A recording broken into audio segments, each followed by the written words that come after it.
Hi guys, today is day 21 of my weight loss journey. So, my weight, as I told you yesterday, it was same 109. So again, it's like 1.5 kg lesser than the earlier.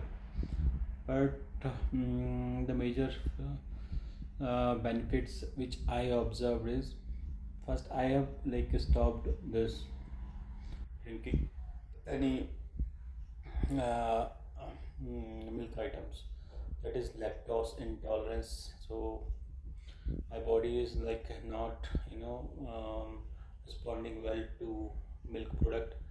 That uh, I came to know. I came to know before, but I was keep on drinking chai, milk, and milk, paneer item, everything. So and उसके वजह से मेरे को क्या हुआ था, मेरे को क्रोनिक एलर्जी हो गई थी, जिससे मेरे को इचिंग होती थी बॉडी में. And the reason was because of milk only, because उसकी वजह से मेरा पूरी बॉडी में, जैसे लाइक चाय पीता था 3-4 टाइम, एंड उसके बाद मैं पनीर आया था खा लेता था, एंड लाइक पनीर के पकौड़े ये वो, मतलब like milk every day was a part of routine. तो जब भी मैंने उसको स्टॉप किया, मैंने पहले भी लाइक 1 ईयर बैक भी स्टॉप किया था कुछ दिन के लिए, तब भी मेरे को इम्पैक्ट पड़ा, तब मेरे को लगा था कुछ है, मतलब इससे हुआ था. लेकिन अभी मैं जैसे 18 डेज से मिल्क प्रोडक्ट्स को नहीं ले रहा हूँ, तो मेरी जो खुजली है, इचिंग है, जो हैवी इचिंग होती थी हर जगह, यहाँ पर रेडनेस आ जाती थी, यहाँ पे रेडनेस, पूरे बॉडी में खुजली होती थी, और पिंचिंग करता था मेरे को, पिंच पिंच पिंच पिंच होता रहता था, फिर मैं खुजली करता था, फिर वो वॉन्ड में कन्वर्ट हो जाता था. तो उस चीज़ को मैंने देखा है कि वो बहुत ही मतलब ऑलमोस्ट चला गया, क्योंकि मैं एलिग्रा 120 लेता था पर डे का. उससे एलिग्रा क्या होता है, उससे आपकी ये जो खुजली एलर्जी होती है उसको कंट्रोल करता है, मतलब. और वो एक्चुअली ऑर्गन्स को कुछ इफेक्ट नहीं करता, आप डेली बेस पे भी लेते हो, like as compare to any pain killer. तो मैं ले लेता था, तो बट वो तो लॉन्ग टर्म सॉल्यूशन तो था नहीं. उसके बाद मैंने एक बार स्टीरॉइड्स लिया था, उससे भी कुछ फ़र्क नहीं पड़ा, उल्टा मेरा बीपी हाई हो गया था उससे. तो वो चीज़ें मैंने, एक चीज़ तो मेरी दवाई रुक गई है उसकी, इचिंग की. और अभी मेरे को कुछ भी मेरी अभी स्किन में कोई भी वोंड नहीं है, सब कुछ everything is all clear. And या अदर थिंग इज़ लाइक, जो मैं अभी पहले कपड़े वपड़े चेंज करता हूँ, then I am feeling little slimmer. Though weight reduce नहीं हुआ, लेकिन I can see myself that I am looking little slimmer, like. So impact आ रहा है, ऐसा नहीं है इम्पैक्ट है. और उसका स्लो इम्पैक्ट इसलिए है क्योंकि मेरी physical I don't do, because मेरे को तो अभी भी लेजीनेस रहता है कि क्या चलना है. लेकिन कभी मेरे को मोटिवेशन आता है तो मैं 3-4 महीने तक एक बार वो भी करता हूँ, मतलब जिम करता हूँ. Then I can reduce faster at this, अगर मैं अभी करता हूँ तो.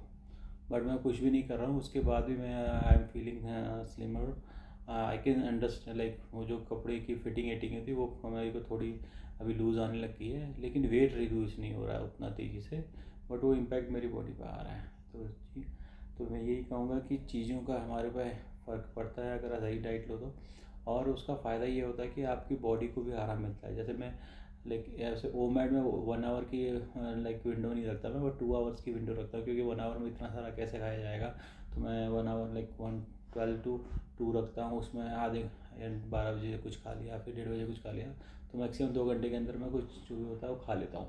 और उसकी मैक्सिमम कैलोरीज मैं रखता हूँ कि 1500 कैलोरीज तक है. वो आप एक्चुअली आपको पता करना है तो आप जो भी कुछ खा रहे हो ये काउंट लिख के चैट जीपीटी को भेज दो, और उससे बोलो कि इसकी कैलोरीज बताओ, तो अपने आप कैलकुलेट करके दे देगा कि इतने में इतना कैलोरीज आती हैं करके, है ना. तो वो तो बहुत सिंपल है. एंड या सो मैं ये से रिकमेंड करूँगा कि आप भी होममेड मील को एज ए रूटीन फॉलो करो. उससे क्या होगा, आपकी बॉडी को एक तो लाइक अपने आप को जो अपनी पेंक्रियास है, जो अपनी बॉडी के फंक्शंस हैं, वो उनको आराम करने का मौका मिलेगा. Every time they not be like keep on digesting, ऐसा नहीं रहेगा. तो और वो आपकी लॉन्जिटिविटी के लिए भी सही रहता है, लाइक इफ़ यू लाइक आपकी. और साथ में आपको बताइए, मैं एक फिश ऑयल लेता हूँ, एक मल्टीविटामिन लेता हूँ हर दिन. और जब से मैंने वो मैड में आया उससे पहले नहीं लेता था, क्योंकि उससे पहले हम कुछ भी खा लेते थे कभी भी टाइम पे. तो अभी नहीं लेता, अभी मैं सिर्फ ये ले लेता हूँ मैं. तो या सो गाइस, ये है मेरा day 21. Thank you for watching.